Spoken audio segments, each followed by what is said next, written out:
everyone, welcome back to the quick tech tutorial. Today for this video of quick tech I will be showing you how to log out from the Amazon account of yours. Now to do this process, once you need to log into the account.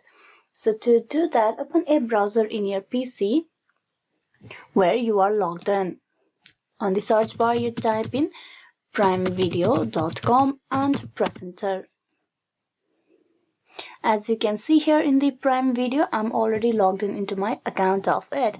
So for you to log out from this, all you have to do is move your mouse cursor to the right side over here on the drop down menu and then click on it. Once you do that, you will have the options of pop-outs. So here you need to click on Not Lexi Sign Out. Click that. And right after that, you will be logged out easily. As you can see, your profile name is no longer visible. So this is how you can log out from the Prime Video account. Hope this video was useful. Please like and subscribe the quick tech tutorial. Thank you for watching till the very end.